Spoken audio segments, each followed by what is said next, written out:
পরে পড়েন সুন্নত, হ্যাঁ সুন্নত পরে পড়েন। বসান। হ্যাঁ তো স্যারের কাছে পড়বা আমরা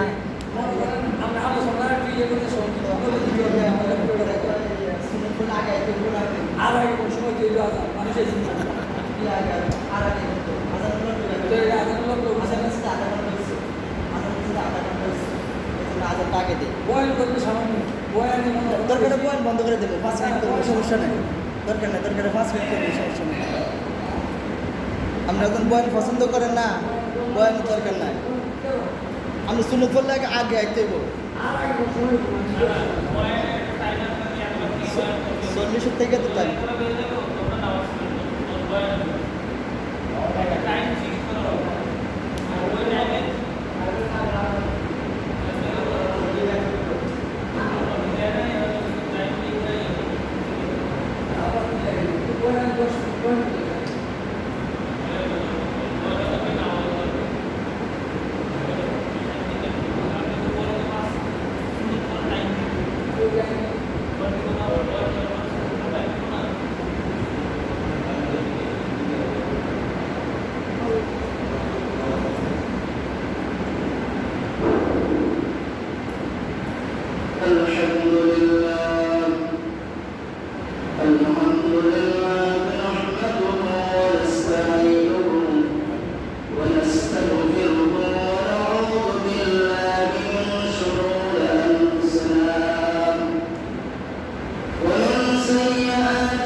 এই মহান রব্বুল আলামিন আমাদেরকে সুস্থ রেখে ভালো রেখে জান্নাতের বাগানে আগে আগে আসার আল্লাহ পাক সুযোগ করে দিলেন।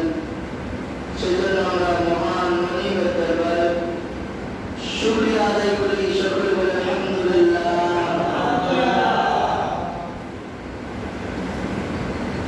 সম্মানিত উপস্থিতি, মুসলিম কিরাম,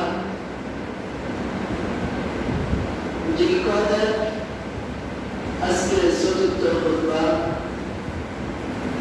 আগামী সপ্তাহ পঞ্চম কিংবা আগামী সপ্তাহ পঞ্চম খুতবা হবে। শনিবারে কিংবা রবিবারে যে ভাষা সামনে হতে পারে, শনিবারে শুক্রবারের দিন গত রাতে 29 শুক্রবার, শুক্রবারের দিন গত রাতে সামনে হতে পারে, হয়তো শনিবারে হতে পারে, শুক্রবারে না হলে শনিবারে কম করে। আজকে আলোচনার বিষয় হচ্ছে পিতার উপদেশ সন্তানের উপর। সন্তানকে পিতার উপদেশ দিচ্ছেন, নসিহত করতেছেন, কিছু কথা আদেশ করতেছেন। আল্লাহ রাব্বুল আলামিন এই পিতার কথাগুলোকে আল্লাহ পাক আরশ আযীম ওই মাহফুজের মধ্যে সংরক্ষণ করছেন। আল্লাহর এক বান্দা, প্রিয় বান্দা,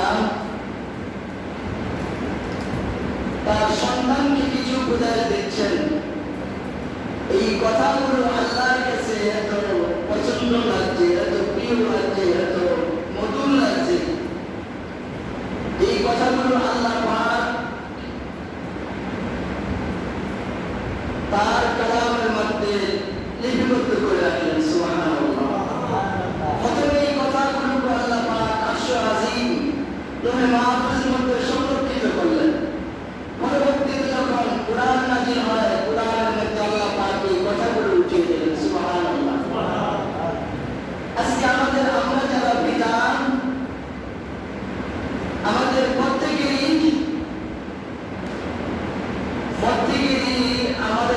আমরা যারা পিতা, আমাদের এই গুণগুলো থাকা, আমাদের সন্তানদেরকে আমরা এই উপদেশগুলো দিব। এই উপদেশগুলো দিয়ে আমার সন্তান তাকওয়া হবে, আল্লাহওয়ালা হবে, দুনিয়া ও আখিরাতে কামিয়াবি হাসিল করবে। দুনিয়া ছাড়া আখিরাতে পাওয়া যাবে না। যদি দুনিয়া না পাই, হায়াতে না পাই, দুনিয়ার জিন্দেগি যদি না পাই, তাহলে হায়াতের জন্য আমি কিভাবে সামান জোগাড় করব, কিভাবে আমল করব? এই তাদের মধ্যে আল্লাহ রাব্বুল আলামিন ইতিহাসবিদ বলেন যে লুকমান আলাইহিস সালাতু ওয়াস সালামকে কেউ পয়গম্বর বলেন, কেউ আল্লাহর ওলি বলেন। তো বিশুদ্ধ সূত্র এবং ইতিহাস প্রমাণ, লুকমান আলাইহিস সালাতু ওয়াস সালাম আল্লাহ পাক পয়গম্বর দিয়েছেন, কোন কিতাব ওনার উপরে নাযিল হয় নাই। অনেক অসংখ্য নবী আছেন যাদের কাছে ওহী নাযিল হয় নাই, নবুয়ত পাইছেন। তাদের মধ্যে লুকমান আলাইহিস সালাতু ওয়াস সালাম একজন। লুকমান আলাইহিস সালাতু ওয়াস সালাম গোলাম ছিলেন, কৃতদাস ছিলেন, অর্থাৎ আগুন যমুনা যে মানুষ বেচা কিনা হতেন, উনি আরেকজনের চাকর ছিলেন, আরেকজনের কৃতদাস গোলাম ছিলেন। পরবর্তীতে মালিক তাকে আজাদ করার পরে উনি প্রথমে কর্মজীবনে কর্ম করতেন। আমাদের দেশে শিল আছে না, শিল আমরা নাফিক করি। এই লুকমান আলাইহিস সালাতু ওয়াস সালাম মানুষের চুল কাটতেন, নাফিক ছিলেন, শিলা ছিলেন। আমাদের দেশে এখন চুল কর্ম লাগিয়ে দেখে খারাপ চোখে দেখা হয়। আর যে কোনো হাতে উপার্জিত কর্মটাকে আল্লাহ রাব্বুল আলামিনের কাছে এটা প্রিয়, এটা ফরজ। আমাদের দেশে সুইপার আছে না, বাথরুম পরিষ্কার করে, এটা আল্লাহর কাছে এই কর্মটা যে করে তার দাম আল্লাহর কাছে বেশি। আর যে অলসতা করে, চুরি করে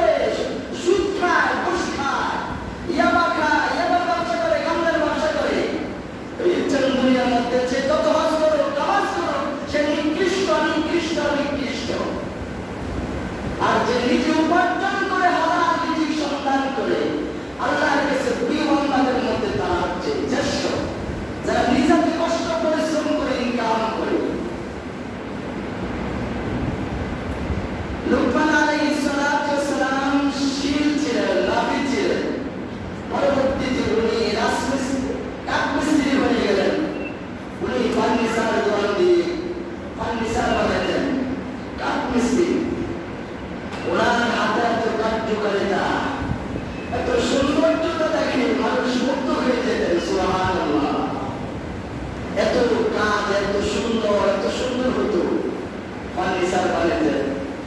উনি ছিলেন ইউটিউবাসী, উনি মোটা ছিলেন, উনি সাবধানী ছিলেন, চুলগুলা ছিল মোটা মোটা। ওনার জীবনে যখন পড়ি এই সূরা লুকমান থেকে ওনার জীবনীটা আমি পড়ছি, যখন এই বিষয়ের উপর আলোচনা করবো তখন ওনার জীবনটা কিছুটা বলবো সামান্য। সূরা লুকমান থেকে ওনার জীবনীটা জানলাম। এরপরে অন্যান্য কিতাবের ইতিহাস ওনাদের জীবনে আছেন। উনি খাদ্য ছিলেন, মোটা ছিলেন, চাপদারি ছিলেন, একবারে নিগ্রু। ওনার শুধু দাঁতগুলো দেখা যেত, হাসি দিয়ে কথা বললে ওনার দাঁতগুলোতে সারা, ওনার দাঁতগুলো দেখা যেত। আর একবারে নিগ্রু কালো ছিলেন। ওনার বাবাও ছিলেন গোলাম, অর্থাৎ মানুষের কাছে মানুষের গোলাম ছিলেন। উনি গোলামের মূল গোলাম। ওর একটা যুগ ছিল, মানুষ বেচা কেনা হতো, মানুষকে মানুষ কীর্তিদাস বানিয়ে রাখতেন।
আল্লাহ তাআলা রূহে মাহফুজের মধ্যে সংরক্ষিত করে রেখে দিলেন। সুবহানাল্লাহ।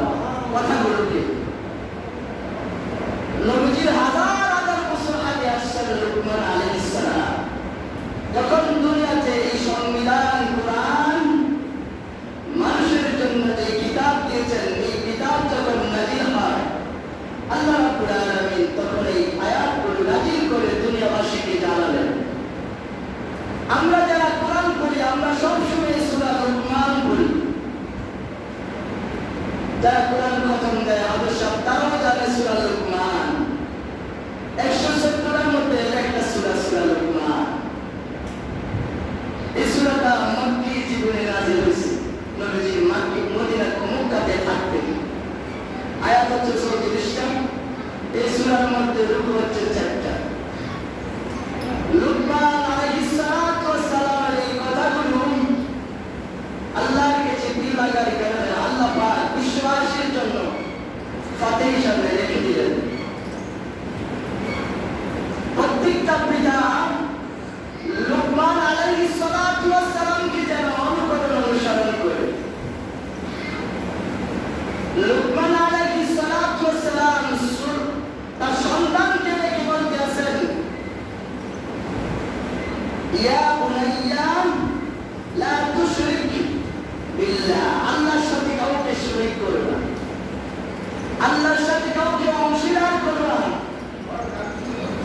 তোমার আল্লাহর প্রতি তুমি মজবুত ভাবে ঈমান আনবা। তুমি ঈমান আনবা, ইন্নাশ শিরকা লাযুলমুন আযীম। যে জিনিসটাকে আল্লাহ রাব্বুল আলামিন কি করেন, পছন্দ করেন না, আল্লাহর কাছে সবচেয়ে জুলুম হচ্ছে শিরক। লুকমান আলাইহিস সালাতু ওয়াস সালাম বললেন, বাবা বুনাইয়া তো সন্তান, ও আমার সন্তান, তুমি তোমার রবের সাথে মালিকের সাথে কাউকে অংশীদার করো না।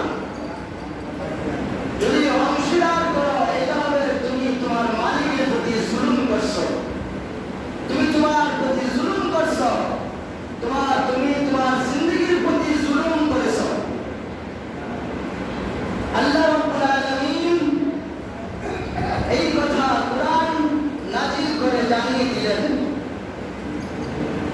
এজন্য আল্লাহ তাআলা বলতেছেন, ইন্নাল্লাযীনা আমানু, যে তোমরা আগে ঈমান আনো তোমার রবের প্রতি, যিনি তোমাকে নাই থেকে সৃষ্টি করে পাঠিয়েছেন।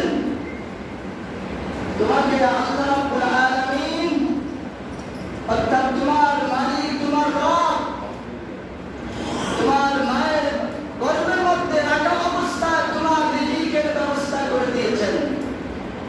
ওই মালিকের প্রতি, ওই রবের প্রতি তুমি কি আনো, ঈমান আনো।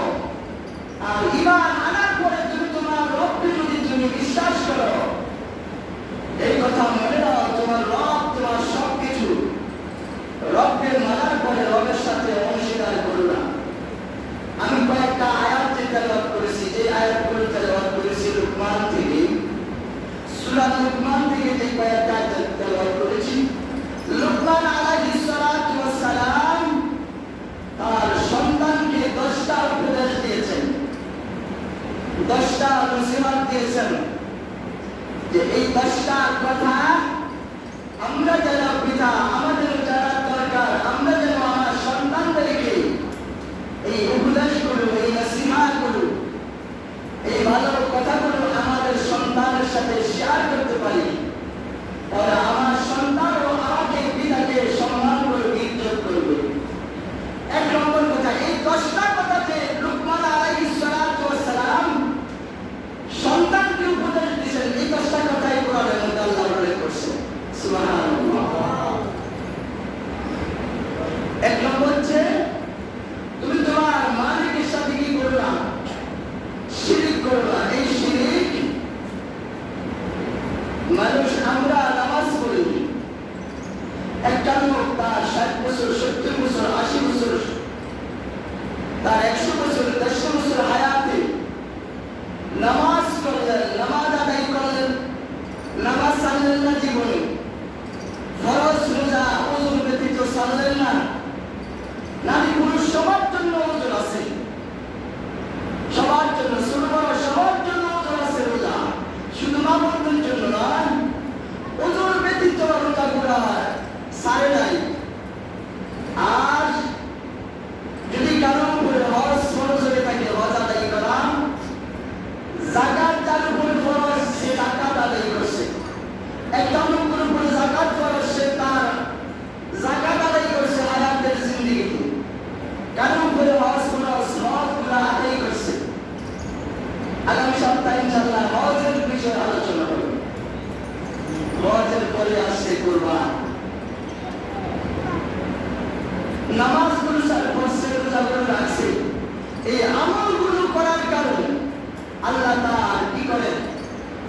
করবেন তাকে আল্লাহ সুসংবাদ দিয়েছেন। সুবহানাল্লাহ। এই নামাজ, রোজা, হজ, যাকাত, দ্বীনের কাজ করা অর্থাৎ রাসূলকে ভালোবাসা, আল্লাহ এবং আল্লাহ রাসূলকে ভালোবাসা। পরে কেউ যদি এই কাজগুলো হজ করলো, যাকাতও দিল, নামাজও পড়লো, রোজাও রাখলেন, আল্লাহ রাসূলকে ভালোবাসলেন, সুন্নতে নামাজ, সুন্নতে পোশাক, সুন্নতে তরিকা, সুন্নতে পায়বন্দি, কোনো কিছু রাসূলের পথ ছাড়েন না কোনো বান্দা বান্দি। ওই লোকটা যদি জিনা করে, ধরেন 1000 আমাদের দেশে আছে এমন লোক, জাহাঙ্গীরনগর বিশ্ববিদ্যালয়ে 91 সালে সেঞ্চুরি করছে। একজন পুরুষ 100টা মহিলার সাথে, ছাত্রীর সাথে খারাপ কাজ করছে, খাইয়া ওই আমার মিষ্টি মুখ করছে। তো এই লোকটা যদি নামাজে পড়ছে, রোজা রাখছে, যাকাত দিছে, এই লোকটার নামাজ রোজা কি বাতিল হয়ে যাবে নাকি? আমি কি কথা বুঝি? আমি যে একটু বুঝাই আনতেছি না, বাতিল হইতো না। সে জেনা করছে, গুনাহ হবে, তার নামাজ রোজা হজ যাকাত বাতিল হবে না। জিনা করার কারণে কোনো আমল বাতিল হয় না। কে সুদ খেয়েছে, হজ করছে, যাকাত দিছে, তার হজ বাতিল হবে না। রোজা রাখছে, রোজা রাখার কোনো অন্যায় অপরাধের সাথে জড়িত ছিল, রোজা বাতিল হবে না। আমি কথাটা বুঝাতে চাই, যত আমল করছে তার আমলগুলো নষ্ট হবে না, কিন্তু একটা আমল করলে, একটা কাজ করলে তার জোড়া, এই যে রোজা করে কেউ আবার 50 বার, 100 বার, 10 বার, 20 বার হজ করে। হজ কিন্তু একবার ফরজ, আজকে দিকে যেতে চাই না, আগামী সপ্তাহ বলবো। হজ করে, যাকাত দেয়, রোজা রাখে, নামাজ পড়ে, তাহাজ্জুদ গুজারে, কিন্তু তার এই আমলগুলো বরবাদ হবে না। কোনো সে মদ খাইছে, জিনা করছে, সুদ খাইছে, মিথ্যা কথা বলছে, তার কোনো আমল আল্লাহ বরবাদ করবেন না। কেন? আল্লাহর ওয়াদা, কোরআন বলছেন, আমার কথা না। ফামাইয়ামাল মিসকালা যাররাতিন, তুমি যদি দুনিয়াতে জররা পরিমাণ, শস্য পরিমাণ ভালো কাজ করে থাকো, আমি আল্লাহ কসম করে বলছি, তুমি আমাকে মালিক হিসেবে মানছো, আমি তোমার মালিক, আমি তোমার রব, আমি তোমার সাথে ওয়াদাবদ্ধ হচ্ছি, তোমার কোনো আমল তোমার থেকে বরবাদ করবো না, তোমার নেকিটাকে তোমাকে বঞ্চিত করবো না। সুবহানাল্লাহ। কিন্তু একটা কাজ করলে, এই কথাটাই লুকমান আলাইহিস সালাতু ওয়াস সালাম সন্তানকে বললেন, কি বললেন?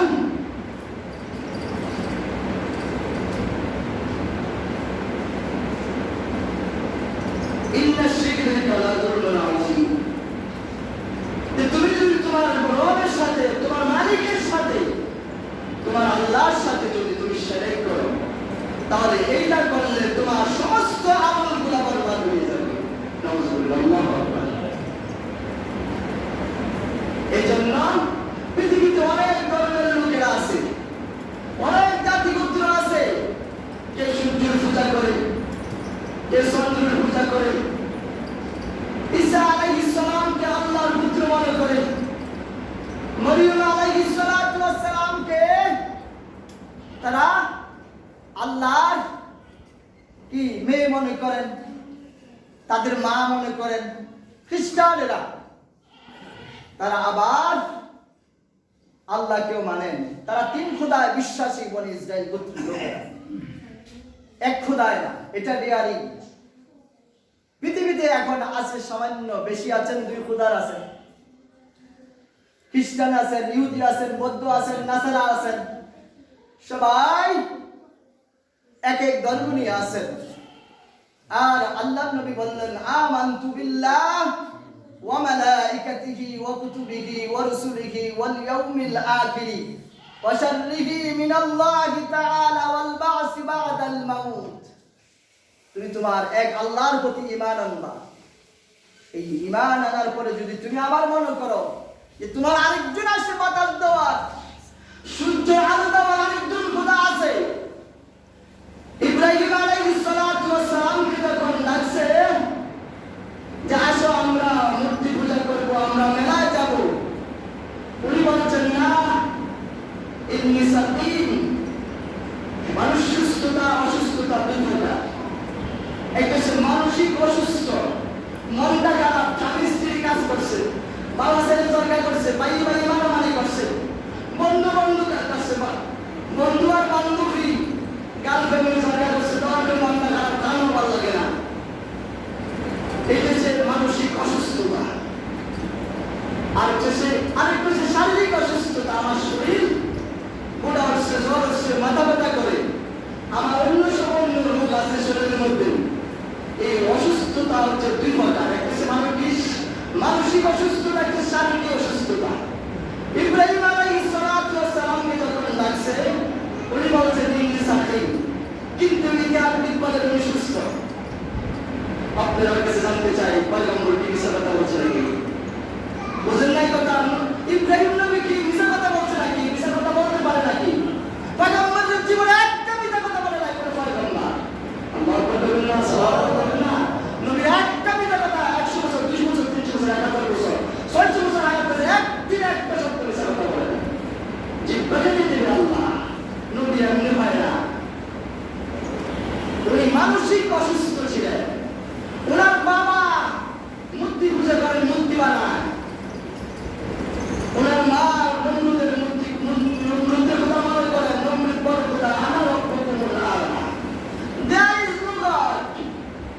আল্লাহ বলতে আর কেউ নাই, নমরুদ আল্লাহ একজন, নাউজুবিল্লাহ। এই কথাটা লুকমান আলাইহিস সালাতু ওয়াস সালাম বলেছেন, তুমি তোমার রবের সাথে অন্য কাউকে শরীক করো না। যদি করো, তোমার জীবনে তুমি ওই কথা আবার জায়গাতে আসছি, এই কথাগুলো যখন এক্সাম্পল দিয়া, মেসেজ দিয়া কথাগুলো বোঝাবার জন্য, যে